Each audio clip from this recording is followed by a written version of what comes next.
Hare Krishna. So thank you all so much, dear devotees, for joining today. So do you see my slides, Prabhu? So Yes. we'll be covering from verse 7 to 13 today. And most of the verses don't have purports. So I thought we'll just get into a nice discussion today.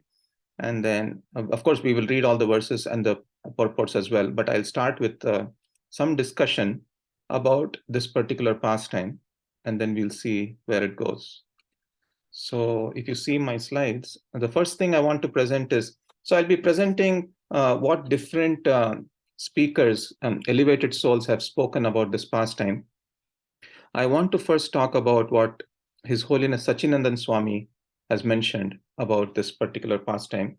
And I really like how he mentions this. So I'll start by putting up a quote from him, and then I'll also talk about what Burijan Prabhu says about this pastime, what His Holiness Radhanath Swami Maharaj says about this pastime, what Amarendra Prabhu says about this pastime, and so on. So we get the mercy of all these amazing souls.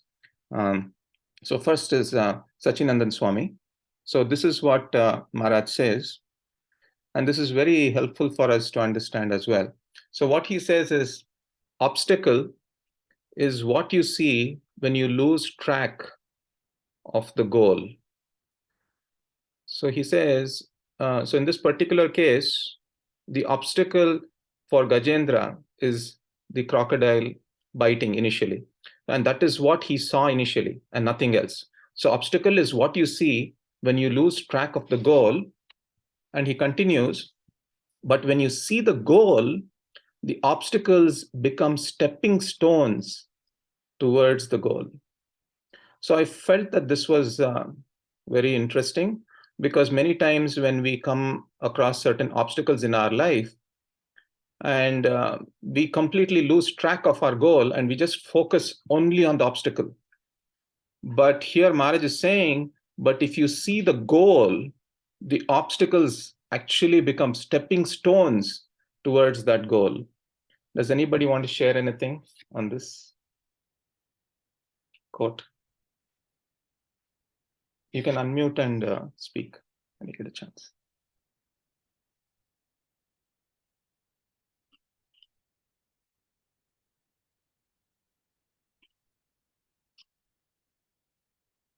I have a question here.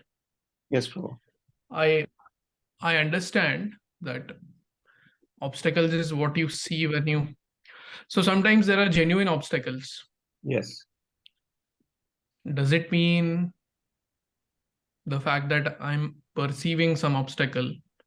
Does it mean I've lost track of my goal?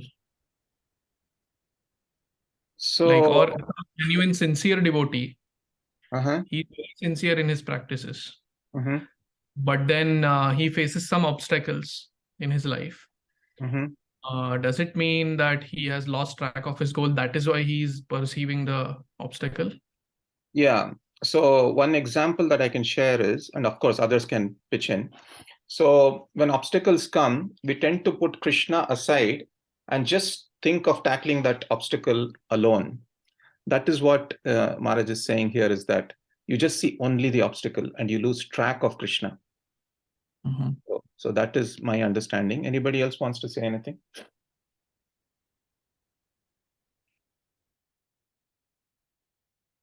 Okay, let's move on. There are a few things. So even Maharaj, Radhanath Swami Maharaj, he mentions in the beginning of Journey Home this famous verse, Kunti Maharani's verse actually. He says, my sweet Lord, she says, my sweet Lord, as the river Ganges forever flows to the sea without hindrance, let my attraction be constantly drawn to you without being diverted to anything else. So I don't know how many of you have been to Rishikesh. If you've gone to Rishikesh, you'll see the force by which the Ganges flows, like the intense force. And whatever you put in its way, whatever obstacle you put in its way, it won't stop it. It'll keep going with the same force. So if we are completely focused towards that goal, that whatever obstacles come, it will not stop your progress towards that goal. That is the understanding here.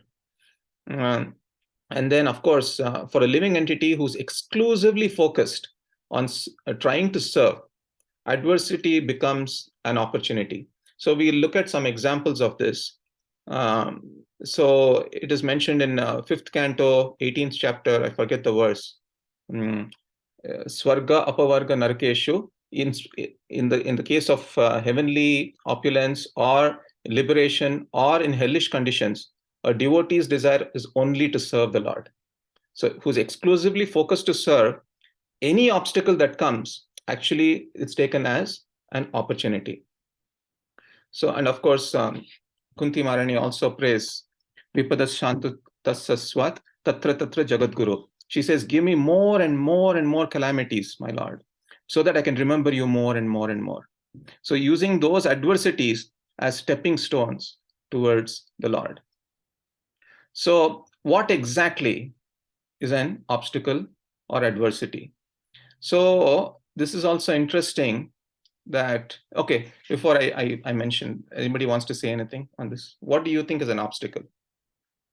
Jagannath Gopal Prabhu, since you mentioned an example, I mean, what do you think is an obstacle?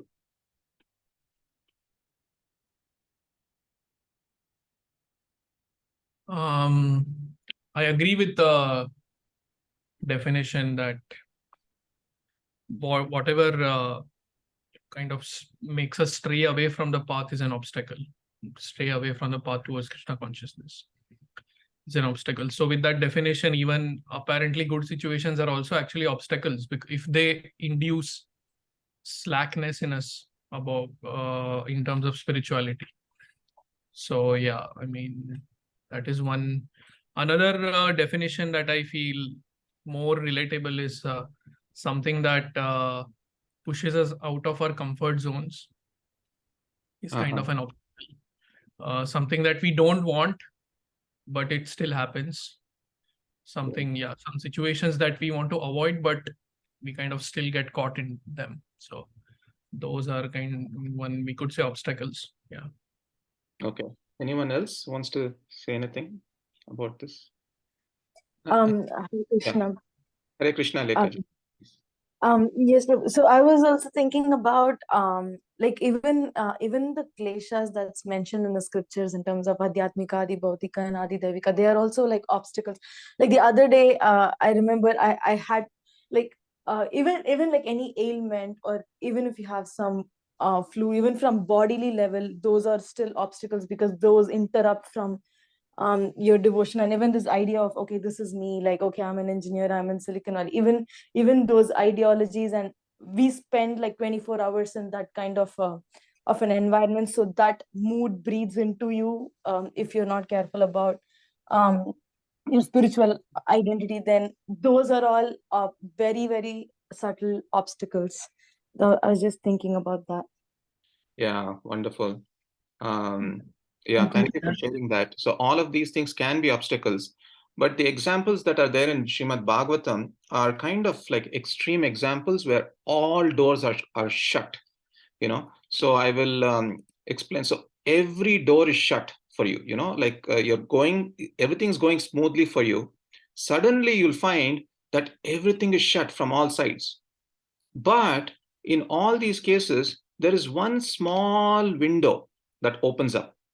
And these pure souls, they take that opportunity, they take that window, and then they go through it. So let me give you one example of this. Let's take the example of Narad Muni. So Narad Muni was a happy child. He was completely dependent on his mother, and he was serving these saints, Bhakti Vedantas, and he served them, as you see in this picture, the bottom right, and then he took their remnants. And all of a sudden, when everything was going well, one morning he finds that his mother is dead. Now, this is an extreme example of adversity or an obstacle, where in which every door is closed now for him. The only person from whom he took shelter, who he was completely dependent on, is gone now. So now the only thing he could do, he just had to walk towards the north in search of the Lord. So, and then he finally found the Lord. So at this point, when his mother died, he could have just cursed everything. He could have cursed the snake which bit his mother. He could have cursed his own situation. He could have just become depressed. Why is this happening to me? But he took that small window of opportunity, the small window that was open, and he progressed on that path. And then he used that adversity as a stepping stone to experience complete, eternal, blissful relationship with the Supreme Lord. So these kinds of pastimes, I mean, there are several pastimes like this in the Srimad Bhagavatam that keep appearing again and again and again. And Gajendra is one of them. So I wanted to share one contemporary example. So this boy here, he's a student of mine. He's in the computer science department. I was just telling Nitya today about him. He has cerebral palsy. He cannot move his hands. He cannot move his feet. And he is a very intelligent student. And he's a 3.2. He has a 3.2 GPA. Now, I often talk to him, and he cannot even talk. The way he talks is he can only move his eyes. So the way he types is he moves, he has a keyboard that shows up in front of him, and then he just moves his eyes, and then he types whatever. I mean, the eyes actually, wherever the eyes go, it actually types on the screen. So it's so I was just admiring him a lot. Even today, I was helping him, like he's about to graduate. Look, he has a GPA of 3.2. So he could have easily said, he could have easily kept quiet, not doing anything. But he had this goal that he wanted a degree in computer science. And all of these obstacles are not bothering him at all. So this is a contemporary example where having a deep purpose is what helps us, where you don't see these obstacles. Now, he's not seeing these obstacles as obstacles, but he's using whatever obstacles he has as stepping stones towards the goal. So it is possible even now. It's not just very far out, like in the Srimad Bhagavatam, but it is possible even now for people to have this purpose, to have this goal and focus on the goal, then the obstacles become stepping stones. Anybody wants to share anything before we go to the first verse today?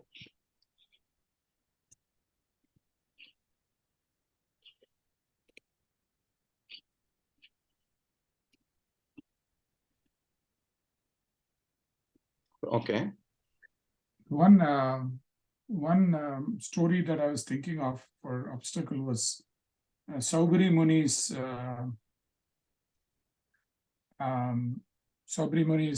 pride, and because of the pride, the experience that he has, and so he gets distracted from the Lord too, for some time. Yes. And then he eventually comes back on the right track. He remembers that he had been proud and he had ignored the Lord, and then he comes back to devotional service after that. Yes, Prabhu. Thank you. Thank you for sharing that. So Krishnan Prabhu, so today, so basically this section from 8 to 13 is Gajendra's previous life that we will be discussing today. So, and as I mentioned, many of the verses don't have purport. So we will read the verse, the translation, and I will mention a few things that I got from our acharyas on these translations. Yes, please go ahead, Prabhu. Okay. Next 8. So I'll skip the Sanskrit. Sure. Translation. Indradumna Maharaj retired from family life and went to the Malaya hills, where he had a small cottage for his ashrama. He wore matted locks on his head and was engaged in austerities.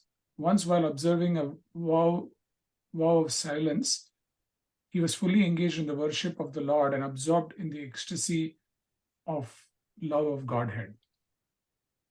Yes. Do you want to share something, Prabhu, on this? So yeah, I've heard a class that you did before, where you shared how an elevated devotee Indradumna Maharaj was.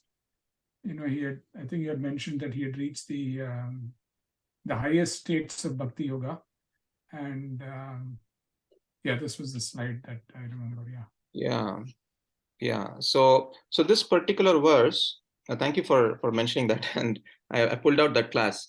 So this is the verse that Krishnan Prabhu just read. So it talks about six ornaments of Indradumna Maharaj. And the first thing is that he was very detached. Jatadaras means he had locked his hair, like he was very detached. He had given up royalty. Tapasa means he was very austere. Apluto, he was experiencing ecstasy while meditating. Samarchayam, he was perfectly worshipping the Lord. And even the Lord that he was worshipping was Krishna, was Achyuta. Okay, so everything that he was doing, and then he was also following Maunavrata. So these are the six ornaments of Indradumna Maharaj that are mentioned in this particular verse. So he was doing everything perfectly. He was a Raja Rishi, and he gave up. He did his duties perfectly. Now he was in the forest, perfectly meditating on the Supreme Lord Achyuta. Okay, and you can't imagine anything to go wrong in such cases, right? So spiritually, he was fully accomplished. A parallel to this is even Bharat Maharaj. So Bharat Maharaj and Indradumna Maharaj, they had some similarities. Both were Rajarishis. They performed the prescribed duties nicely. Both left to the forest. Both were tested by Krishna. We'll see how. And we'll see why also, why Krishna tested them. And both took animal bodies. One took the form of a deer, one took the form of an elephant. But interestingly, both did not lose their spiritual attraction. So one thing I do want to mention here is that we don't know what will happen at any given situation. One may be very elevated, one may be in the Bhava platform, as in the case of Bharat Maharaj, or Indradumna Maharaj, who was in the, he had passed the Nishta Ruchi, he was in the Asakti, in the platform, and even at that point, something happened. So how was he cursed? So that's what we'll see today. So we'll go to the next verse before that. Just pull up, sorry.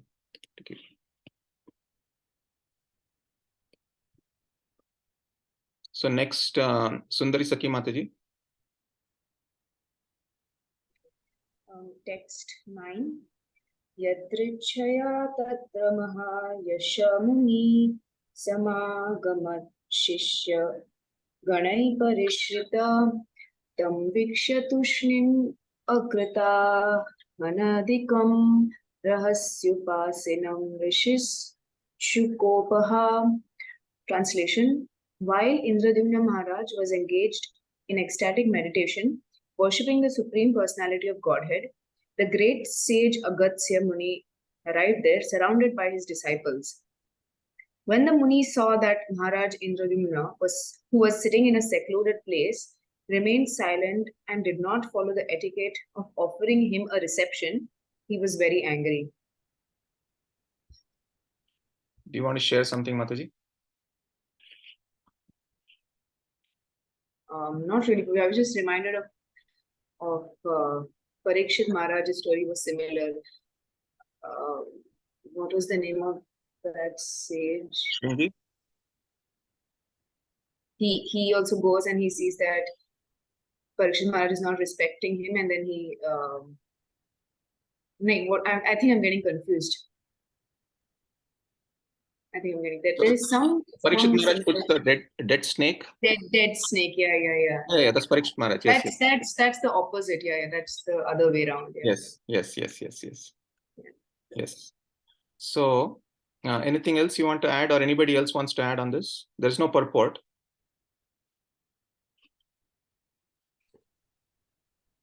Okay. I want to say something, Prabhu. Yes, Megha, go ahead. So in the previous verse, you said, at any level it can happen. Yes. even like anyone who's like not enlightened, who is enlightened at any level. So isn't it like very discouraging? Yes, I will explain. In fact, I have a conclusion for this of why the Lord does such things to even elevated souls. Okay, so you'll understand later. I'll give a contemporary example of why. Just follow through the story, and then you'll see what exactly happened, why he was cursed, and then I will give you towards the end of this class. I will tell you why that happened as well. Okay, just bear with us for a few minutes. I'm sorry, I don't want to give away the suspense. So I just want to continue. So now here, so this word yadrichya is it comes up a few times in Srimad Bhagavatam. So yadrichya means out of nowhere. Okay, now here is a person who was meditating on the Supreme Lord, but out of nowhere, suddenly a sage with his disciples actually shows up there, and what happens is this particular sage is Agastya Muni, and you would expect that Agastya Muni is a very, very elevated sage. You would expect that this person would be happy to see a king actually meditating, right? But in this particular instance, he starts to expect respect from that sage. But he was, Indradumna was completely in trance. He was in samadhi, he was meditating. So at the least expected moment, so this is what I was mentioning, Megha, at the least expected moment in this world, there could be a reason for conflict. At the least expected moment. Okay? And if you're in Grahasthashram, you would have witnessed this. At the least expected moment, a fight could happen. Okay? So the point here is that we have limited control over our circumstances and unlimited control over our consciousness. So we have very less control over our circumstances. Somebody else, we cannot control how others are going to react, but we have unlimited control over how we can respond. So Indradumna Maharaj had no control on Agastya Muni's arrival, on Agastya Muni's anger, and he had even less control over Agastya Muni's expectations and emotions. I'll stop here. Anybody wants to say anything about this before we go to the next verse? Yes, Prabhuji, like the point just you mentioned, like the unlimited control over the consciousness and the limited control over the circumstances. I really liked it. Really strike me that I think Bhagavatam is full of similar example. And as you mentioned, Agastya Rishi, like he's such a great Rishi. Like he was like guru to Lord Sri Ram, and he's like disciple of Lord Shiva himself. And it said that he is the one who originated Tamil language. Like very great sage in all the respects, whom even Lord himself respects. But Krishna inspired him in such a way that he expected some honor for himself, and he cursed Indradumna Maharaj at the least expected moment, as you just said. And then sometimes we think, okay, why this is happening to me? I didn't do anything wrong to anyone. Or like the example of Grihastha Ashrama you gave, like at least expected moment from nowhere, like things jump in. So yes, certainly it's the circumstances are never in our hands, and anything can come up, but we can work on our consciousness. That Yeah, really yeah, thank you, Vamshidhar Gopal Prabhu. Very nicely summarized. Yeah. So I'd like to add to what Vamshidhar Gopal Prabhu said. please. About circumstances not being in our control. I have a little bit. It's a little sad example, but a few weeks ago, maybe a month ago or 2 months ago, somebody sent a message about a doctor in Houston who had just passed away. And this woman, she was in her early 50s. She was a dancer. She was a doctor. She was well accomplished, very respected in society. And she had, a couple of children, who were in their teens. And suddenly, she had an accident or something, and she passed away. So the car accident, and she passed away. And so, a lot of people were grieving a lot. And so I was thinking about the same thing, that, how there are so many things that are out of our control, and, things happen so unpredictably in life. Yeah, padam padam yat vipadam. So at every step there is danger, Prabhu, in this world. At every step. Yes. So yeah, thank you for sharing that. Anything else? Anybody else wants to share anything?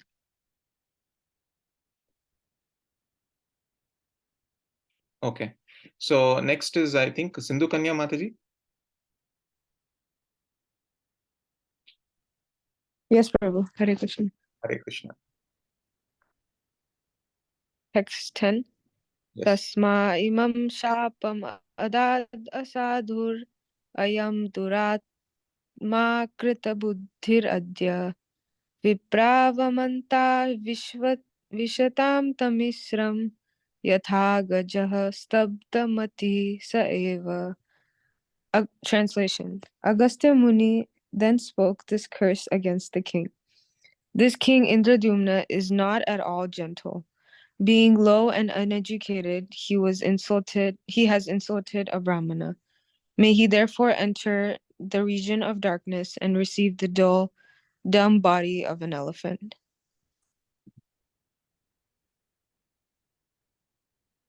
Purport. An elephant is very strong. It has a very big body, and it can work very hard and eat a large quantity of food. But its intelligence is not at all commensurate with its size and strength. Thus, in spite of so much bodily strength, the elephant works as a menial servant for a human being. Agastya Muni thought it wise to curse the king to become an elephant because the powerful king did not receive Agastya Muni as one is obliged to receive a Brahmana.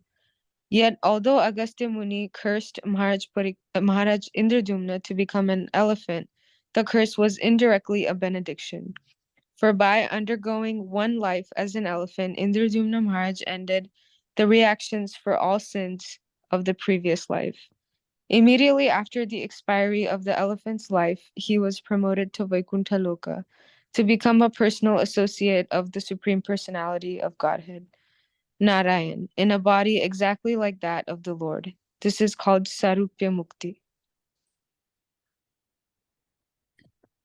Would you like to share something, Mataji? So, yeah, I was just thinking the way Krishna provides his mercy to his devotees can be very unique. And it's not the same for everyone, and it's not something that we can comprehend. Like Indradyumna Maharaj's sacrifices and his austerities and his devotion to the Lord didn't go in vain, even though it seems like he was cursed into a lower species of life. That was all meant for him to accelerate him to go back to Godhead. And that's something that we can't readily understand until you have an immense amount of faith in the process and in Krishna, that whatever he does for you is right. So yeah, this seems like it's almost like an excuse. Indradyumna Maharaj he didn't mean to offend such a Brahmana as Agastya Muni. It was not intended as all. It was a very unintentional mistake for which he was given, seemingly such a intense curse. But in the end, like it says in the purport, it was actually a benediction. So I guess in our case, like, I think this very easily relates back to your first slide of how if we have a goal, then their obstacles are just stepping stones. So if we can see every obstacle as just, a stepping stone to get closer to our goal, then no obstacle is truly an obstacle. Yeah, thank you, Mataji. Actually, you summarized it very well. And you mentioned a few things. You mentioned about the strong faith that a devotee should have, that whatever is happening in our lives is by the causeless arrangement and mercy of the Supreme Lord. And whatever is happening to us, we must have that faith that the Lord is arranging it, even though we may not want it that way. The Lord is arranging it so that it is actually faster for us to go closer to Him, which is exactly what happens in this particular pastime. And here Srila Prabhupada clearly mentions that if the Lord had not intervened, if Agastya Muni had not come and cursed him, he may have to have had many lives, many lifetimes, many more lifetimes before going back to the Supreme Abode. But because of this particular curse, he, in one lifetime as an elephant, Indradumna Maharaj ended the reactions of all sins of his previous life. So this is the point that we will not be able to see when we just look at the external pastime of why Agastya Muni came there and cursed him to be an elephant, right? But then in that one lifetime of being an elephant, he was able to finish everything and go back home, back to Godhead, which is how today's session will end. But that is the point that this particular purport is mentioning. Any other thoughts? Anybody else? Anything that you found interesting in this purport? Sundari Saki Mataji, please. Yeah. I felt one practical teaching that we could also take from this verse is Prabhuji, insensitivity towards devotees. I know Indradumna Maharaj didn't mean that, but it's something that we can be more aware of in our dealings. And there's that story of Ramanujacharya deciding to go to the poor disciple or the rich disciple's house, and he finally decides to go to the poor disciple's house simply because he really was sensitive to the messengers that Ramanujacharya had sent. So that's one thing that I felt. Yeah. Yeah. So thank you so much for sharing that. On the same vein of insensitivity, I do want to talk about a point that I recently heard by class of Maharaj, which I made some notes, and I'm going to share my screen again. Just bear with me for a second. So here, so sometimes we as devotees, we are very insensitive towards karmis or non-devotees. I don't like to use the word karmis, but maybe we can say non-devotees. And then, so basically what we are doing is this Bhakti Vinod Thakur and Bhakti Siddhanta Saraswati Thakur both were very, very heavy about this particular point. They both mentioned this in different ways. This is Bhakti Vinod Thakur mentioning that Eti Eka Kalir Chela, that means internally or Kali Ka Chela, but Nake Tilaka Galai Mala. That means on your face you put tilak, and on your neck you put Kanti Mala, and then you think you're very elevated. And then you tend to put others down. Hey, he's a materialist. He's living in this material world. He's just a sense gratifier and things like that. We tend to do this even now as devotees. I've heard this, and I feel very disturbed when I hear this. And Bhakti Vinod Thakur was very heavy against this. He always asked us to introspect within ourselves. And even Bhakti Siddhanta Saraswati Thakur, I recently found that he mentioned that internally, sometimes we think that we are shaktas, like internally we have this strong desire for sense gratification. We have all these desires, but externally we act like jnanis, you know, like we act like, oh, I'm so renounced, or this is all material world, you know, this, that. But internally we have all these strong desires. And I'm speaking for myself that I actually feel that when I look inside, I have all these desires, but externally I speak big, big things. So is this right? So, but what is the difference between a genuine seeker, a genuine devotee, and someone who's just pretending to be a devotee? So Maharaj mentioned in the class that a bhakta, or even an aspiring devotee, the fact that he has a sincere aspiration of Krishna, he just genuinely knows and feels that that's my aspiration, that's my goal. Krishna is my goal, Krishna is my aspiration. Yes, I do have these desires, but Krishna is my aspiration. And then he slowly but surely builds that faith, that shraddha. So a bhakta, Maharaj said, the difference between a pretender and a bhakta is that a bhakta has that faith, that shraddha, and that is the beginning of bhakti, Maharaj mentioned. So I just wanted to share this point. And also, Maharaj was asked this question in the same lecture that I see devotees worse than karmis. So I'll just put this thing here. Sorry. So we tend to get this question sometimes that I see devotees who are actually worse than karmis. You know, devotees are. I know some karmis who exhibit some amazing qualities like lack of greed, not getting angry. They're integrated. Their coolness of disposition.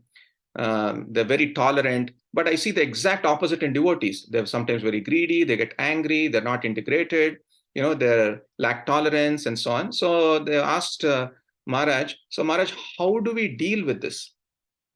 How do we understand this? So Maharaj gave a brilliant answer. And then he said, for karmis, look at the external, not eternal, external, and deal with the internal. So he said, for karmis who have these amazing qualities, look at the external qualities and appreciate them. As a Saragrahi Vaishnav, you should appreciate the good qualities that they have and try to imbibe those qualities. But he said, deal with the internal. So internally, they may be shallow. Externally, they may have these amazing qualities, but internally, they may be shallow in the sense. And how do we know that? We know that because in the time of adversities, these qualities may not last. These qualities may not last, Maharaj said, in the time of adversities. And I've seen this. I've seen some managers at the workplace. They have these amazing qualities, but suddenly something happens and adversity strikes, and then they completely erupt like a volcano. Anybody else has this experience? Anything they want to share on this? And Maharaj continued, so we must take inspiration from the external, and that this quality will not last long during adversities. So what is the verse which actually talks about this in Srimad Bhagavatam? It is mentioned, Manoratena asati dhavato bahi. So it is said that all these qualities that you're seeing and appreciating externally, they could be just coming at the mental platform. They're not coming from a more deeper place. So whereas in the case of a devotee, Maharaj said, do the opposite. Look at the internal and deal with the external. Their externals may not be perfect, but the fact that internally they have this aspiration, they have this deep devotion for God will help them. And one more thing that Maharaj mentioned here is that Krishna himself has accepted them as devotees. So he gave the example of Bhagavad Gita 9:30, Apichet Suduracharo verse, where Krishna has accepted them as a devotee. So we should also accept them as a devotee. And if we accept them as a devotee, even though they have external faults, then Krishna will be pleased. And Krishna will be pleased in the first case when we appreciate the external qualities of a devotee. Does that make sense? I really like this way of looking at things, because then you will not commit any offense, even to karmis or to devotees. For karmis, Maharaj said, look at the external and imbibe those qualities. But for devotees, look at the internal and appreciate them for being a devotee. So this is something that I use as one of my sutras. Anybody wants to share anything? Yeah. Prabhuji, can I try to see if I understood it? Yeah. So what Maharaj is saying is that a devotee is surrendered, and that's why you have to look at the internal, because they have surrendered to Krishna, but their externals may not be perfect yet. They gradually will get better. Yes. Whereas for a karmi, their foundation is not that strong, but externally they exhibit all the qualities of lack of greed, not getting angry, etc. Yes. But in an adverse situation, they may not be able to maintain these external qualities, because their foundation is not, they're not surrendered to the Lord. Yes. So, am I understanding it right? You're understanding it perfectly. But also one more point I remembered from the class is that, so Maharaj mentioned that when you look at someone with all these amazing external qualities, try to give Krishna to them. Try to give Krishna to them, and which is exactly what happened in the case of Nimai Pandit, Chaitanya Mahaprabhu, when he was a kid, right? He was this Pandit who had these amazing abilities to debate and defeat anyone. He was a scholar. So at that time, all the devotees started praying. Srivas Thakur was praying, Advaita Acharya was praying. If this person becomes a devotee, he can change the whole world. You see? So they didn't look at that as a fault, but they were praying that this person becomes a devotee. Does that make sense? So if we find someone like that, appreciate their qualities and also pray within yourself that if this person becomes a devotee, then both internally and externally, this person can become elevated and even transform so many souls. So that's my understanding. So Megha, you want to say something? Hi, Prabhu. Hi. Thank you for sharing this. But this is like, I'm just thinking about it. Like, for a person like me, is it practical? Like when I am with people, like their externals actually affect me, my motivation to do things. Affect in a positive way or It's not negative way? like positive as well as negative, like association, right? Like Okay. that's why it matters a lot. Yes. And sometimes I feel even when I'm with devotees, and if they are not so devoted, that also affects me at Yes. this stage at least. Yes. So it's not, I'm not sure like if it's practical or like how to even implement this thing that you just mentioned. Yeah. Before I answer, does anybody else wants to take a shot? Like, how do we do this practically? Anybody? One thing that I can think of is the good qualities that we see in non-devotees. So Bhagavad Gita verse, Yadyad Vibhuti Matsatvam Shrimad Urjitam Eva Tattad Eva Vagachatvam Mama Tejomsha Sambhavam. Whatever good things you see in the world, Arjuna, they are just a spark of my splendor. So whatever good qualities we see in others, they are actually coming from Krishna, and they should remind us of Krishna. So in that sense, just one perspective we could take. And for devotees, of course, for devotees, we have so much Shastra to kind of justify, to overlook faults. But yeah, for non-devotees, this is one thing that we can see. Yeah. So I feel that this is better than being insensitive towards non-devotees, Megha Mataji. So what I feel here is that many times, because we tend to have this holier than thou attitude, where we tend to think that because I'm a devotee, because I'm putting kantimala and putting on tilak, I am somewhat elevated compared to these karmis. So for them, for such people, Maharaj mentioned that you should appreciate the externals in these non-devotees. So that is the point here. So what you're saying is, why is it not practical for you? I'm trying to understand, because like if you find something good in, let's say, your supervisor or something, appreciate it and imbibe those good things.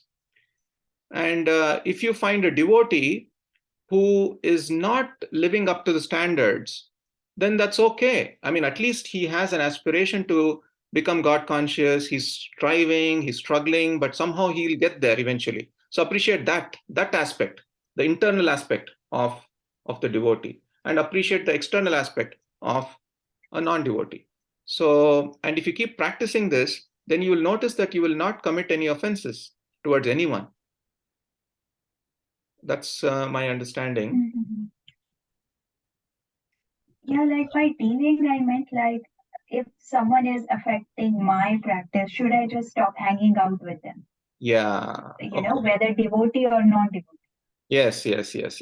So yeah, Nitya wants to answer something, and then I will, go ahead. Yeah, Megha has a very valid point. And the one way is to not, so for us, right, regardless of whether we are dealing with karmis or devotees, one thing we should avoid doing is judging others extensively based on how what they do externally and stuff. Of course, if like Jagannath Gopal Prabhu said, if you're dealing with the external, the karmis, if you're dealing with the external, then appreciate for what they are, and then we can pray to the Lord that please get them closer to Krishna. That way, we don't have that sense of that judgment won't bother us. And on the other hand, for a devotee also, let's say we see that they are acting, in a kind of a non-devotee like mentality, or they do not fit in our perspective of how a devotee should be, let's say, instead of getting into a downward spiral of judging and then having us offending, we can pray to Krishna that in many ways we can pray. One thing is to pray that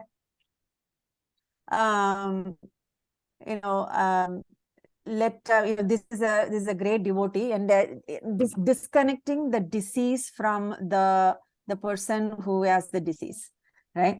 That is also one thing, and praying to Krishna for curing that disease that this devotee has, or this karmi has. In many ways, when the judgment affects us, one thing to protect is our own spirituality. Forget about whether we are dealing with karmis or other devotees. It should not affect our spirituality. The only way I've seen is to connect that to Krishna, or pray for that person to either take them close to Krishna, or remove that disease, or cure the disease that they are having. It could be envy, it could be greed, it could be anger that they are going through. We can genuinely pray to Krishna. That way we don't get affected by that judgment. Just something that I heard from other lectures. Yeah, thank you so much. Sindhu Kanya Mataji, you want to say something? And then Megha Mataji can answer if her question got answered.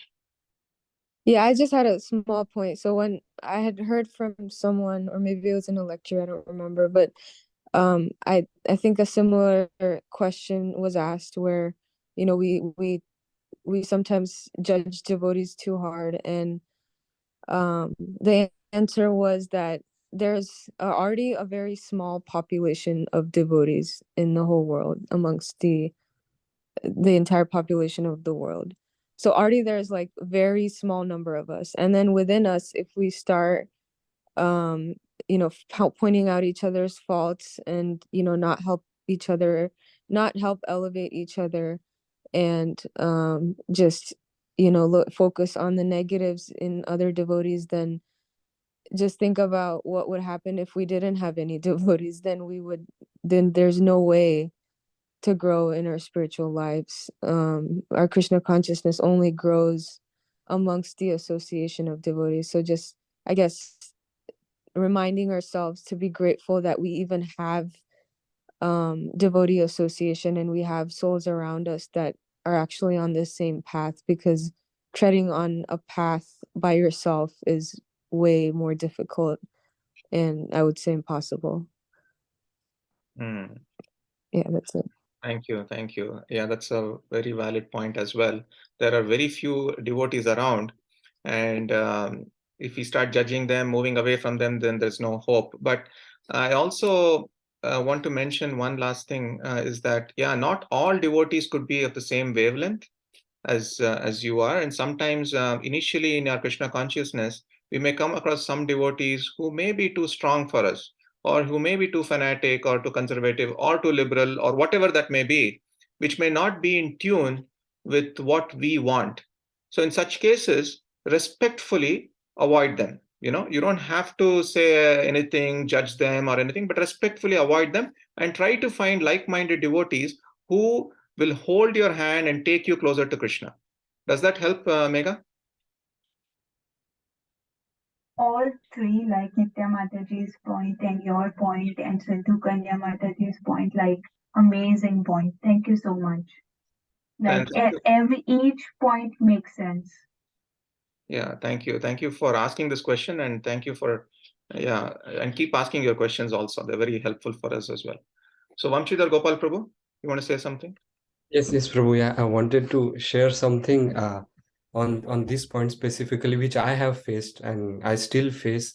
I think this is really important that all devotees, I think, go through as we start practicing this dealing with non-devotees and devotees. So for someone like me, what happens is, like, as the first statement was, like, for the non-devotees, look at the external and deal with internal. But when I see, like, external good qualities in some material people, what happens, I get so enamored by it that either I become a jealous, envious, or I get so attracted by their external features. Thus, there are some external qualities that I even tend to appreciate their bad qualities also. So that certainly influences my consciousness and weakens my Krishna consciousness. And on the other hand, what happens when I am dealing with the devotees is that if I see something bad with some devotee, or not up to the standard, or whatever it is, because my mind is material, then I get taken over more by their negative qualities than the positive. So I'm not able to appreciate their Krishna consciousness. And in case so being a material mind, in both the cases, one is kind of dragged in negative direction. So I think I have faced this for years, and now also I face this. So the only thing uh, with this issue helps is, like, just continuing with the association and keep practicing somehow, and then Krishna eventually slowly gives us clarity in these dealings, because it can be very subtle sometimes, even difficult to catch. Yeah, brilliant point, Prabhu. Yeah, it's not easy. Of course, it's easy to say these things, but to practice it is very, very difficult. It all comes down to humility, actually. So I will mention a little later, but actually I'll repeat that point now. So the true knowledge, so when true knowledge is given to us, one of the side effects, or a truly realized person with true knowledge has humility in them. So knowledge is given to us, but how do we know that it is realized or it is pure, true, and complete knowledge? If we see humility in that person. Because what is true knowledge ultimately? True knowledge ultimately is things as they are. The supreme soul is huge, is magnificent compared to the individual soul, which is insignificant, which means basically I am nothing compared to Krishna, the supreme soul. So when you say that itself, there is humility there. So true knowledge is completely realized with humility. And how do you know if you're really genuinely humble? True humility is realized completely in dependence. So then if a person is truly humble, then you'll see that person is always dependent, like a child. A child is raising both its hands and crying out to the Lord, very, very dependent on the parents, right? And how do we realize true dependence? True dependence is realized in appreciation. If a person is truly dependent, then he will understand and appreciate the people, things, everything around him. The fact that you're breathing, you start appreciating. The fact that you have your family, you start appreciating. Everything you start appreciating. And finally, true appreciation is realized in gratitude towards the Lord, where you feel genuinely that you want to serve the Lord. So all these four follow sequence. So true knowledge is realized in humility. Humility is realized in dependence. Dependence, appreciation, appreciation to gratitude. And all these stages are seen in Gajendra's pastime, actually. So how does that work? So Agastya Muni cursed him to be an elephant, which is, he mentions, may you be a dumb, dull elephant in the body of an ignorant animal. So he was put into this ignorance, the mode of ignorance, correct? So in that mode of ignorance, he was thinking that he's the controller, he's this big king elephant, he can control the whole world. He was in that mood. He was in ignorance, actually. And then when the true knowledge came from his past life, when he was in adversity, that true knowledge made him humble, made him dependent on the Lord, made him appreciate what the Lord had given him, and ultimately made him serve the Lord in gratitude by offering that flower. So all these 4 or 5 stages that I mentioned happen in the journey of a soul. That's why we start with Om Ajnana Timirandasya. I was born in the darkness of ignorance, and through the grace of my Guru, I was given this light of knowledge. And the true knowledge has to culminate in humility. If it doesn't culminate in humility, then it becomes Gyanis. Then we become proud of that knowledge. So just something I wanted to share. And thank you, Vamshidhar Gopal Prabhu, for bringing that point. Anybody else wants to share something? Okay, thank you, Sundari Saki Mataji. Next, I want to, who's next? Krishnan Prabhu? Yeah. Next 11 and 12. You can scroll down, Prabhu. Yes, Prabhu, yeah. Translation. Sukadeva Goswami continued, "My dear king, after Agastya Muni had thus cursed King Indradyumna, the Muni left that place along with his disciples. Since the king was a devotee, he accepted Agastya Muni's curse as welcome because it was the desire of the Supreme Personality of Godhead. Therefore, although in his next life he got the body of an elephant, because of devotional service, he remembered how to worship and offer prayers to the Lord." Purport. This is the unique position of a devotee. This is the unique position of a devotee of the Supreme Personality of Godhead. Although the king was cursed, he welcomed the curse because a devotee is always aware that nothing can happen without the desire of the Supreme Lord. Although the king was not at fault, Agastya Muni cursed him, and when this happened, the king considered it to be due to his past misdeeds. Tatte nukampam. This is a practical example of how a devotee thinks. He regards any reverses in life as blessings of the Supreme Personality of Godhead. Therefore, instead of being agitated by such reverses, he continues his activities of devotional service. Krishna takes care of him and enables him to be promoted to the spiritual world, back to Godhead. If a devotee has to suffer the reactions of his past misdeeds, Supreme Lord arranges for him to be given only a token of these reactions. And very soon he is freed from all the reactions of material contamination. One should therefore adhere to devotional service, and the Lord himself will very soon see to one's promotion to the supreme world, to the spiritual world. A devotee should not be disturbed by unfortunate circumstances, but must continue his regular program, depending on the Lord for everything. The word upadharayan, considering, is very significant in this verse. This word indicates that a devotee knows what is what. He understands what is happening in material conditional life. Just reflecting on it, I think this, this reiterates the point that you were making, which is that a devotee is completely dependent on the Supreme Personality of Godhead and sees any experience that he or she gets as as a blessing of God, and sees any reverses in life as a reaction of their past misdeeds.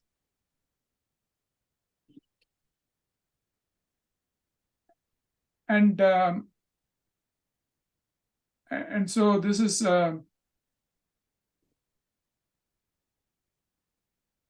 So, and then, Srila Prabhupada is very merciful. He says, a devotee should not be disturbed. He understands that we will be disturbed.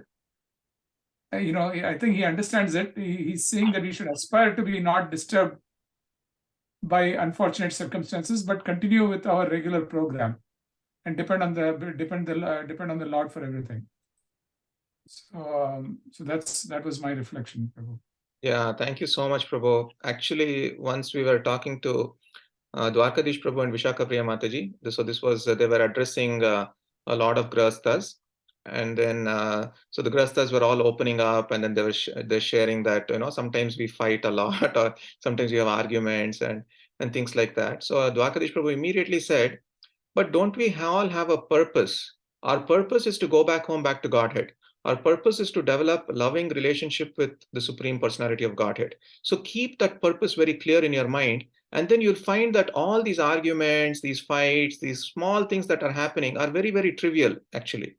Very, very trivial. So don't focus on them too much and don't get agitated by these things too much. Focus on the goal.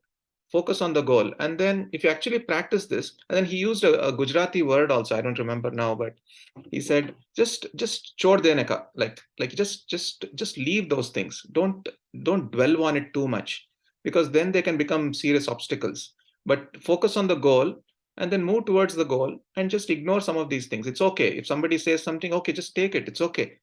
Take it as purification, but don't let that become a big obstacle. Just wanted to share that because I just remembered that point. Anything else anybody wants to share on this purport? Okay, I'll just share one slide on this.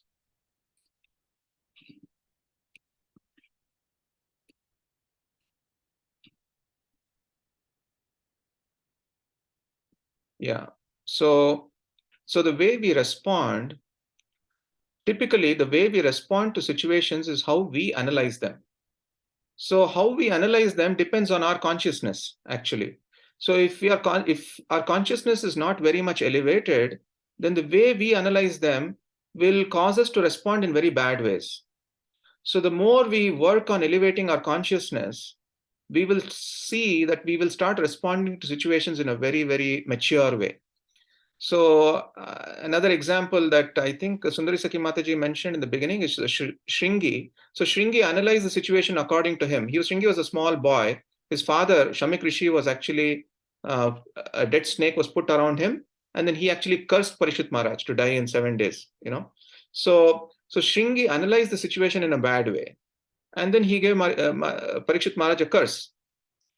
So when difficult situations arise in our lives, how should we analyze them? So we should see incidents as prasad or mercy of the Lord, as was mentioned in this purport, manifesting for our purification, our transformation, and our growth. If we always think like this, then we will take everything that comes in our way as the mercy of the Lord. We must take it as our purification, and it's good for us, it is good for our transformation, and it is also good for our growth. So prasad. So prasad, not just in terms of eating prasad, but also satsang helps us understand events in our life as prasad. So if we are constantly in the association of devotees, this is so important. So even in the case of Bharat Maharaj and Indradumna Maharaj, they were away from satsang. They were in the forest where they were away from satsang, But here again, Srila Prabhupada mentions in the case of Bharat Maharaj's story, is that in the purports he mentions that the association is very, very important. It is that association that helps us understand that events that are happening in our life are actually prasad.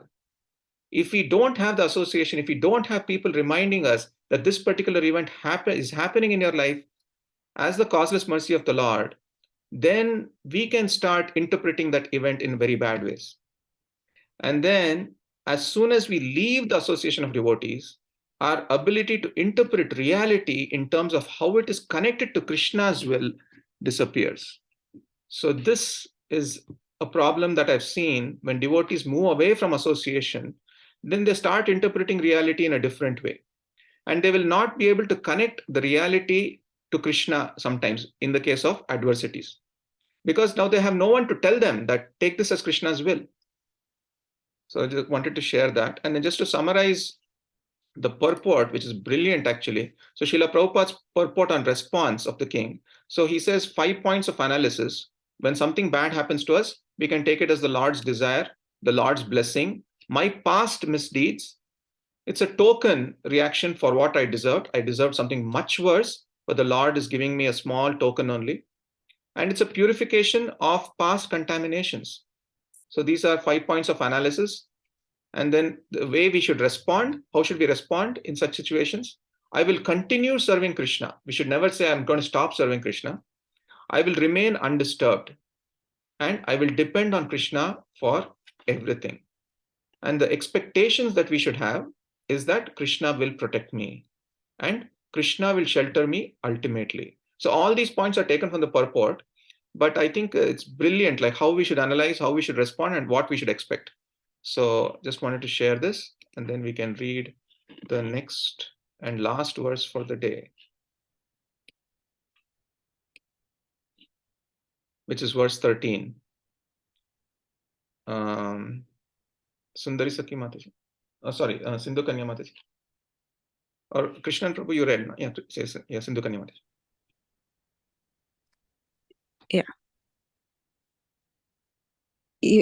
Text 13.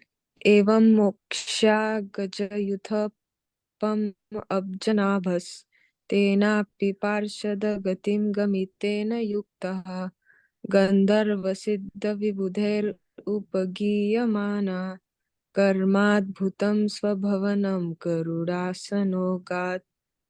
Translation. Upon delivering the king of the elephants from the clutches of the crocodile and from material existence, which resembles a crocodile, the Lord awarded him the status of Sarupya Mukti. In the presence of the Gandharvas, the Siddhas, and the other demigods who were praising the Lord for his wonderful transcendental activities, the Lord, sitting on the back of his carrier Garuda, returned to his all wonderful abode and took Gajendra with him. Purport. In this verse, the word vimoksha is significant. For a devotee, moksha or mukti, salvation, means getting the position of the Lord's associate. The impersonalists are satisfied to get the liberation of merging in the Brahman effulgence. But for a devotee, mukti, liberation, means not to merge in the effulgence of the Lord, but to be directly promoted to the Vaikuntha planets and to become an associate of the Lord. In this regard, there is a relevant verse in Srimad Bhagavatam 10:14-8. Tattenukambam susumikshamano bhunjana evatma kritam vipakam hridvagbapurvir vidadam namaste jivetayo mukti sade pades sadaya bhak. One who seeks your compassion and thus tolerates all kinds of adverse conditions due to the karma of his past deeds, who engages always in your devotional service with his mind, words, and body, and who always offers obeisances unto you, is certainly a bona fide candidate for liberation. A devotee who tolerates everything in this material world and patiently executes his devotional service can become muktipade, sadaya bhak, a bona fide candidate for liberation. The word dayabhak refers to a hereditary right to the Lord's mercy. A devotee must simply engage in devotional service, not caring about material situations. Then he automatically becomes a rightful candidate for promotion to Vaikuntha Loka. The devotee who renders unalloyed service to the Lord gets the right to be promoted to Vaikuntha Loka, just as a son inherits the property of his father. When a devotee gets liberation, he becomes free from material contamination and engages as a servant of the Lord. This is explained in Srimad Bhagavatam 2:10-6. Muktir hitvanyatharupam swarupena vivastitihi. The word swarupa refers to sarupya mukti, going back home, back to Godhead, and remaining the Lord's eternal associate, having regained a spiritual body exactly resembling that of the Lord, with 4 hands holding the Shankha, Chakra, Gada, and Padma. The difference between the mukti of the impersonalist and that of the devotee is that the devotee is immediately appointed an eternal servant of the Lord, whereas the impersonalist, although merging in the effulgence of the Brahmajyoti, is still insecure and therefore generally falls again to this material world. Aruya krichrena param padam tataha patantyado nadrita yushmad angrayaha. Bhagavatam 10:2-32. Although the impersonalist rises to the Brahman effulgence and enters into that effulgence, he has no engagement in the service of the Lord, and therefore he is again attracted to materialistic philanthropic activities. Thus he comes down to open hospitals and educational institutions, feed poor men, and perform similar materialistic activities which the impersonalist thinks are more precious than serving the Supreme Personality of Godhead. Anadrita yushmad angrahaya. The impersonalists do not think that the service of the Lord is more valuable than serving the poor man or starting a school or hospital. Although they say Brahma Satyam Jagan Mithya, Brahman is real and the material world is false, they are nonetheless very eager to serve the false material world and neglect the service of the lotus feet of the Supreme Personality of Godhead.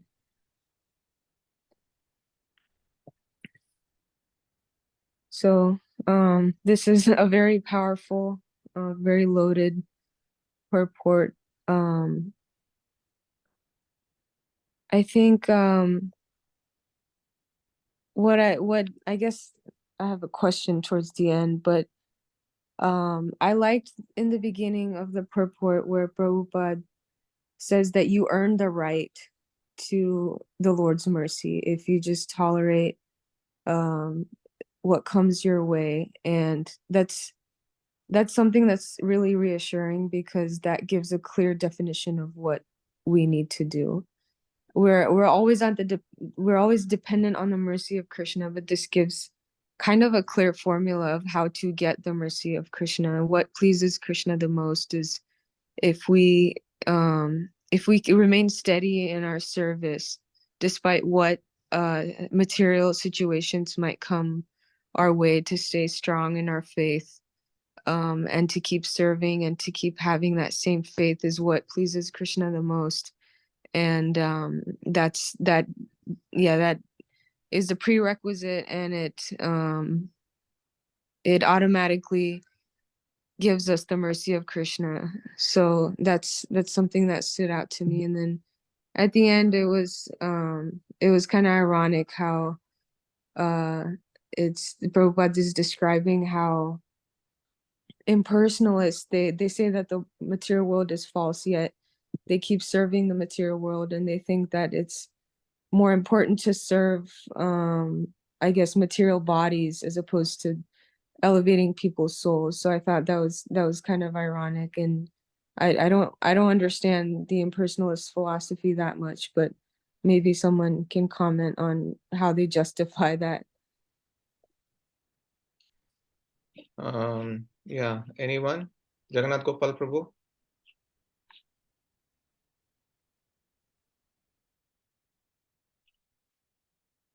How they justify, I don't know. I mean, there are, even within impersonalists, there are various types of impersonalists. Some of them think that, the entire world is just mithya and you don't have to deal with you don't have to keep any connection with the world. So such impersonalists, definitely they don't even do these philanthropic activities. All they do is meditate and things like that. And then there is the other type of impersonalists who kind of I guess what they try to do is, although the world is illusion, they try to do good deeds. I mean, I guess their philosophy is to do good deeds and eventually to realize that everything is an illusion and then just get out. So of course it's yeah, even I'm not completely aware of their exact nuances in the philosophy, but Yeah, they also employ a lot of reasoning and shastric reasoning to come to what conclusions they come to. So it's yeah. Yeah. I don't So is yeah. so is doing like these philanthropic activities is what they think gets them to the Brahman stage? Or I mean, Intermediate if stage, I guess they say it's not the end. For instance, they say that the form of the Lord is an illusion, okay, but still, because you're at a stage of spirituality where you cannot conceive of anything else other than the form of the Lord, then that's okay. You do your upasana to whatever form you have to, and then by doing that upasana, slowly but surely you will come to a platform where you will realize that that form of the Lord itself is illusion, and then you will give it up and become realized, and so on and so forth. So yeah, it's different. And then, some people have this philosophy, yatomat tatopat. They say that there is no one path to God. Do anything, and you're going to God. But then uh, that begs the basic question, and then they justify that with Bhagavad Gita. They say that in Bhagavad Gita it is given that just do whatever you want, carve out your own path. Now the basic question that comes is, if doing anything would have taken you to God, then why did Krishna even speak the Bhagavad Gita to Arjuna? Arjuna could have done anything, and then he could have gone to God, because as per the philosophy, yatomat tatopat, right? Whatever you do, it's your path to God. So yeah, yatomat, as many opinions, there are as many paths as there are opinions. So basically unlimited paths. So yeah, it's there is there are ways to question, there are ways to refute this, and Jiva Goswami has done that for us. Jiva Goswami in his Sandarbhas, he has done that. And yeah, I was very happy when I heard that lecture of Vaisheshika Prabhu. So that's not Vaisheshika Prabhu, Radhika Raman Prabhu. I'm I feel very happy when I see Vaisheshika Prabhu organizing these classes, series of classes in ISV. So there was this class on Tattva Sandarbha by a series of 3 lectures by Radhika Raman yeah. Prabhu. There is a part in those lectures where he quotes Jiva Goswami, how he refutes Mayavad. So yeah, it's a philosophy that has somehow gained. So it has gained so much prominence because of Shankaracharya. Shankaracharya was a very great logician, as well as a great, very fierce actually. So he had that job to do, to spread impersonalism, given by Vishnu himself. So yeah. Yeah, thank you, Prabhu. So Megha Mataji, you wanted to add something?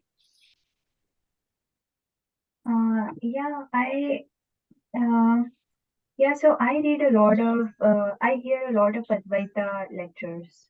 And that's how like I developed my bhakti, even because, when you're at lower stage, it doesn't matter really. So what at least Advaita philosophy is, they have a framework that you do karma first. Karma leads karma, upasana, and then you achieve this Brahma Gyan.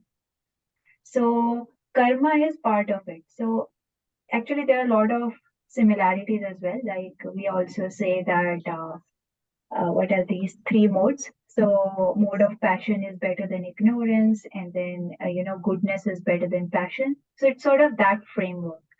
So I mean that's what it is. But in one of the lectures also I heard from one of these swamis that they also don't value this karma yoga a lot, like, at a later stage. And even there in that lecture and even here, I have this question. And, when I ask, when I talk to my partner who doesn't believe really in anything, and I have no answer to this, he's like, or even me, why is it not enough?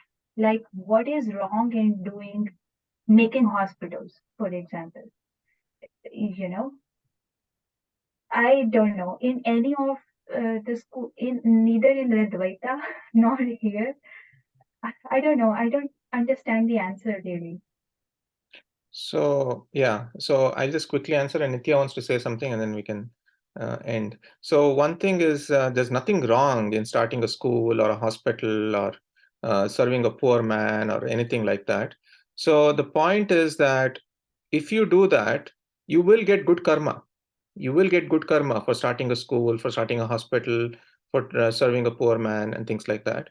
But that's not the ultimate, because what will happen is, okay, you get good karma, you go to heavenly planets, you burn your good karma, and then you come back again.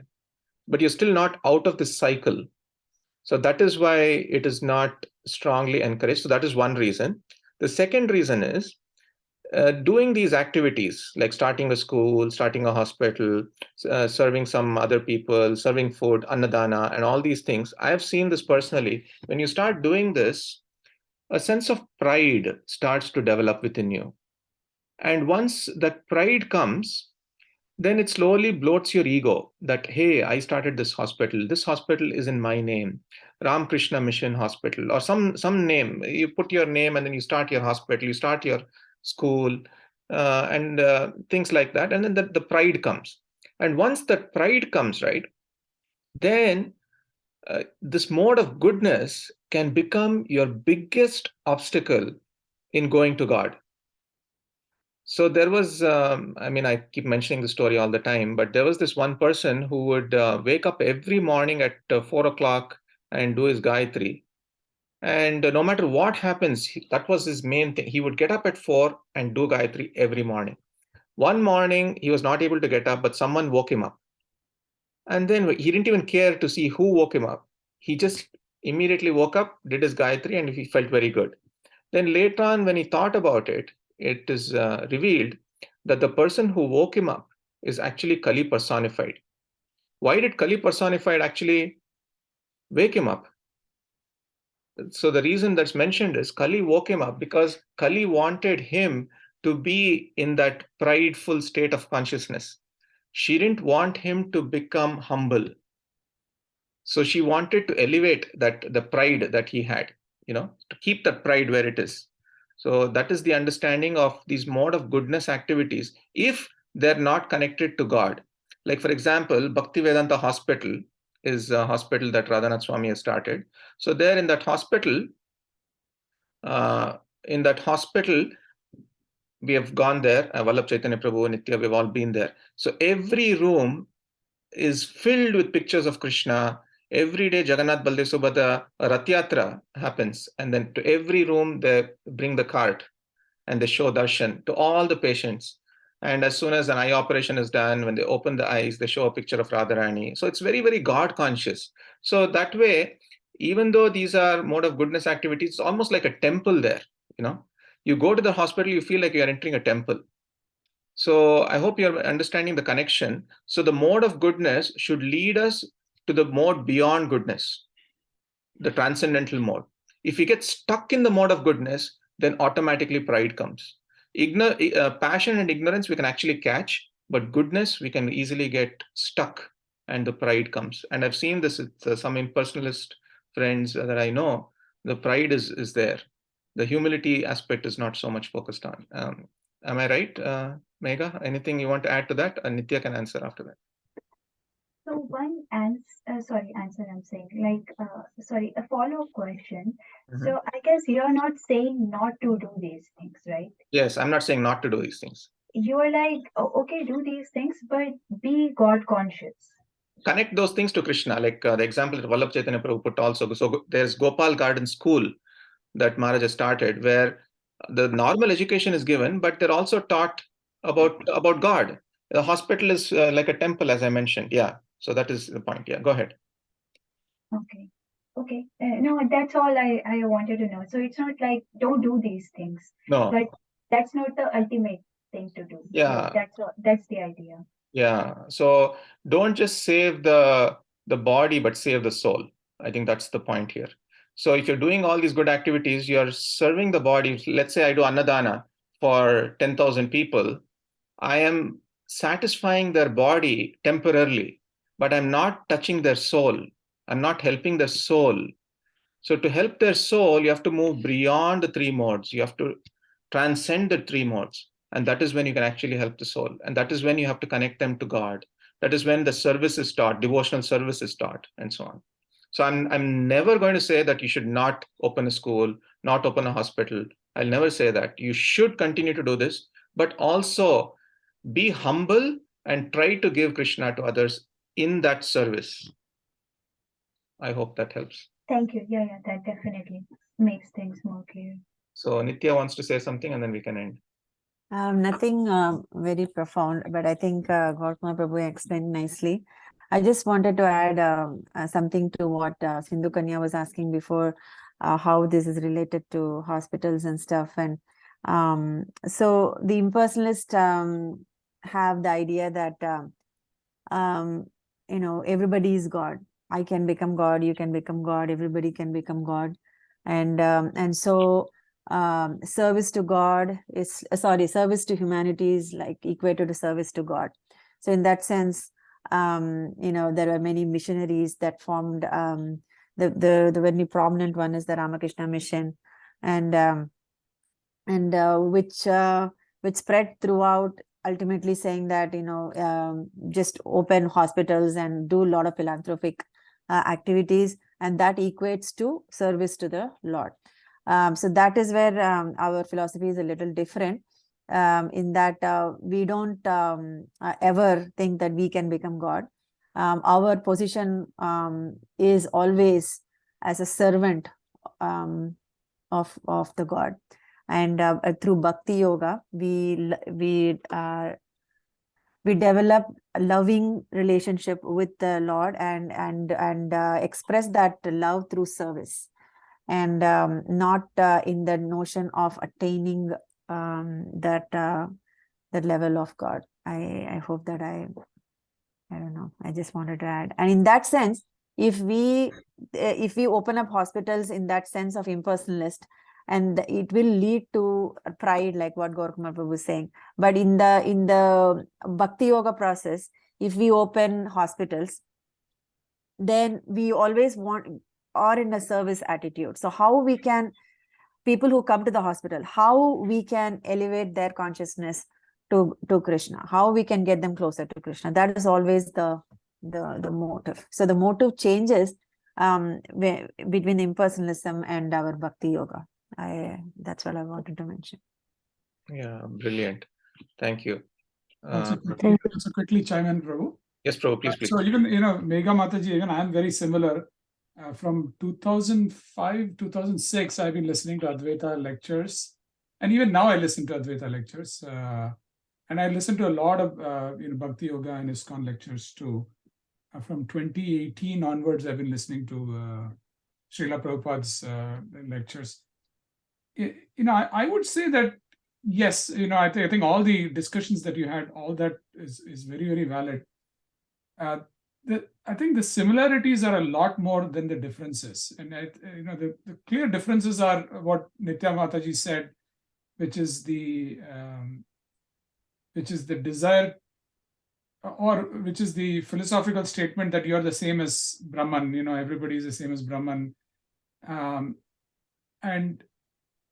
I feel, this is just my, I'm a layperson. I'm not a scholar or anything. I feel this is more in the last 100 or 150 years, ever since there have been translations of Advaita Vedanta into English, that's where these notions have crept in. For the most part, practicing Advaitis, if you see the practicing Advaitis, not the people who live in the cities, they are actually very similar to Vaishnavas in all respects. They also value humility. In many respects they are similar. And I think in this purport, my key takeaway was the element of service, which is, Srila Prabhupada gives us the option of becoming an eternal servant of the Lord, which is a nice attitude to have, not only after we leave this material body, but I feel even while we are in this material body, we could be servants of servants of servants, and that is so attractive because that is what has the ability to keep our pride in check. Because even pride is such a tricky thing that even if we wear a kantimala and a tilak, pride can creep in. And so pride can creep in any way. It can creep in by building hospitals. It can creep in even by wearing a kantimala. I'm wearing a kantimala and somebody else is not. So pride can creep in any way, but the desire to serve is the desire that I feel will really protect us and take us beyond this material life. This is just my personal thoughts. Yeah, wonderful, Prabhu. Thank you for sharing that. Yeah, so the basics of Bhakti Yoga are that the two things is, one is I am not the body, and the second thing is I am not God. So that's the 101 of Bhakti Yoga. So, but the first one, I am not the body, all philosophies accept. But the thing that I am not God is not accepted by everyone. So that's very important, because only when you are a servant of God can you have a loving relationship. You can have a loving relationship also with God. If you become God, how will you have a loving relationship? So that is another aspect that I see the difference. But as you mentioned also, Prabhu, the thing is that we should not judge others, whether they're Advaitas. They could be at an elevated consciousness, even if they're Mayavadis or Advaita philosophers. And we cannot judge and think that we are, more elevated than them. They could be following more austerities. They could actually be Vaishnavas, like how you said, but their final understanding may be incorrect. But it depends on how strongly they're holding on to that also. I know Advaita philosophers who strongly hold on to that. They really want to be better than their gurus. They want to get to a point where they become better than the guru and become God. So that how strongly are they holding on to that? If that is their main motive, then they're strong Advaita philosophers, and that's something it's very hard for me to digest. But most people, yeah, sorry, go ahead, bro. No, I completely agree with you, and I think that is, that's a small sampling of most of most believers in the Advaita philosophy. For the most part, growing up, even though I grew up in an Advaita household, and everybody I know is Advaita, and they're all fairly devout, the thought about us being the same as God never comes up. Never. It is not even in the remotest. It's service to the lords and service to the deities is considered supremely important. So this is of course my hypothesis that it's the armchair philosophers in the last 100-200 years who have gotten this this idea of being the same as God. Of course, maybe in Shankara's, I've not read all of Adi Shankara's books, but that concept may be there, but clearly it says that is you have to evolve into that. You cannot jump into it right away. And I think sometimes when somebody is given the final answer, they saying that, oh, we are the same as God, they may just have this false notion, and they'll say, this is the same, we are the same as God. That is not the way people are raised. That's not the way, for most devout families, that's not the way they're raised at all. They're not even, this topic doesn't even come up. I completely, understand your, emotions in this, Prabhu, because I was also brought up in the Advaita family. And but the problem was that I never questioned or went to the root of, okay, what was the ultimate goal? right? We see my mother performed puja to Ambar, which is the Parvati, the wife of Lord Shiva. It was devotional service, offering the boga, everything was done, harti, everything was done. But I never questioned what do we become? What is the final status of our soul? I'm not saying that everybody is like that, but for my ignorance sake, because I never questioned. I thought that was pure love, pure devotional love. But in the scriptures of Advaita philosophy, it is clearly mentioned that that the devotional service is only a stepping stone to ultimately merge into the deity itself. So that is that was very clearly mentioned in the Advaita philosophy, which is Shankaracharya's philosophy, Adi Shankara philosophy. Correct. So, but most people, I think the point that I was making is most people don't even question it. Yes. Don't even question or don't even Yes. get to that phase. Yes, they just lead their life as but that cannot be used as a argument to say we don't know, right? I mean, or they are the same. It's just that there wasn't enough. Maybe if I had English texts or somebody who had translated it, maybe I would have understood. I never grew up understanding Sanskrit, or I never questioned anything. Growing up, I just accepted everything, and until I came to a point where I started questioning everything later on. But now I'm also the same as you. Even I never questioned anything. Yeah, go ahead. Sorry. Yeah, so but my mother showed the part of the the philosophy where it says that they consider that it's devotional service as only a stepping stone. It's only a level before they can merge into Brahman effulgence, before they can merge into the deity. The deity. So the ultimate goal for them is to merge into the deity itself. And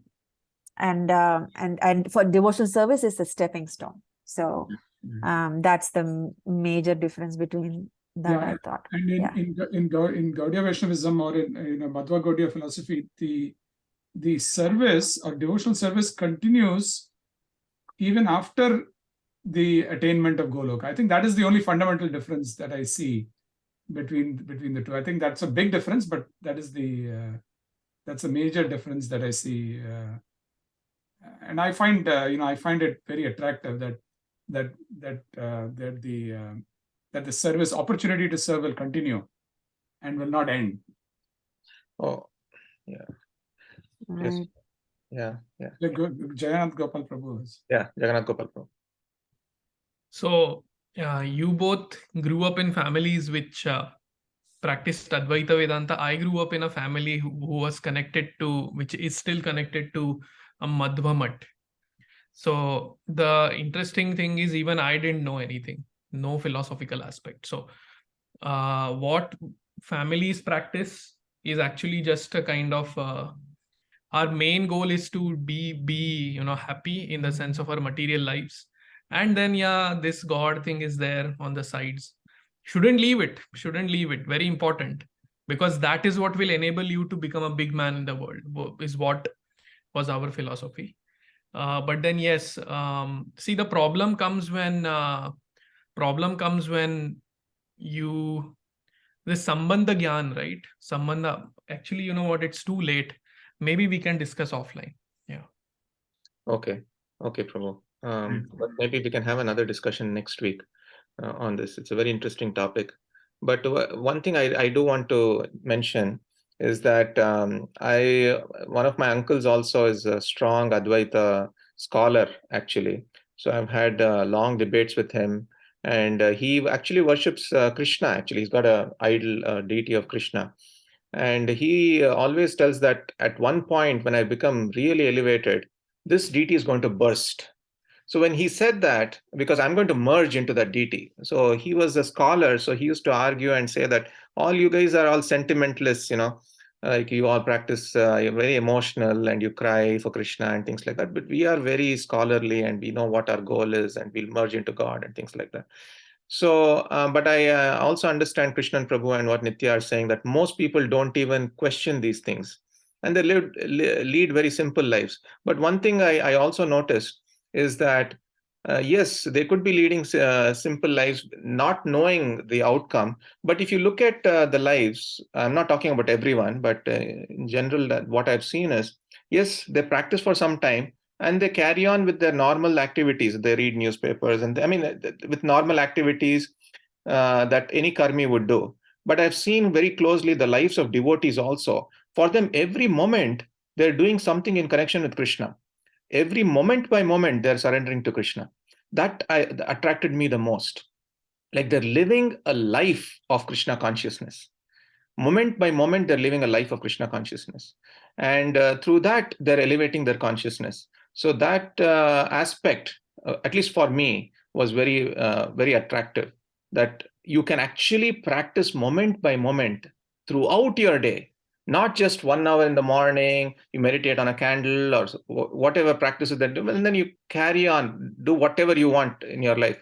But this is a life of devotion, that is what attracted me the most. I completely agree with you. That is what attracted me too, that your entire life is directed. You have direction for all activities in your life in Krishna consciousness. And Yes, that is what attracts me to Krishna consciousness. Everywhere else, God consciousness is a part-time activity. part-time. It's just one of the activities. It's one of the activities. Here you dovetail everything to Krishna, and I think that is what attracted me too. Your Yes. food is with Krishna, your work is with Krishna, everything is geared towards Krishna. And Yes, Prabhu. So that is a very nice way to end this. And I'm not saying that I'm doing this, but I'm seeing souls like Radhanath Maharaj and all. They live moment by moment connecting to Krishna, And I've not seen that in any other. I'm not trying to put down other paths here. For example, Sadhguru or these people. I know that he smokes, he watches soccer, he goes to this place, that place. He does all these things, But I cannot even imagine like the saints. The Vaishnava saints doing these very karmi activities, So they are completely, their moment by moment is connected to Krishna. So just there are people in my family who are like that, who yes. are Advaitis and who everything in their life revolves around God consciousness. But there are very few. There are very few like that. Yes. Not many people like that. Yes. Thank you for bringing that up as well. So that is what really matters. Are they connecting moment by moment? Are they leading a life of devotion centered around God? Not centered around themselves, but centered around God. So I think this is a very nice way to end this nice discussion. Thank you all so much for cooperating, and I hope I didn't commit any offense towards any sampradaya or any other path. So please forgive me if I did. But we can end here by saying Vancha kalpatarubhyascha kripa sindhubhyeva cha patitanam pavanebhyo vaishnavebhyo namo namaha Ananta Koti Vaishnavrinda ki jai. Srila Prabhupada ki jai. Hare Krishna. Thank you. Jai Hari Bol. Hari Bol.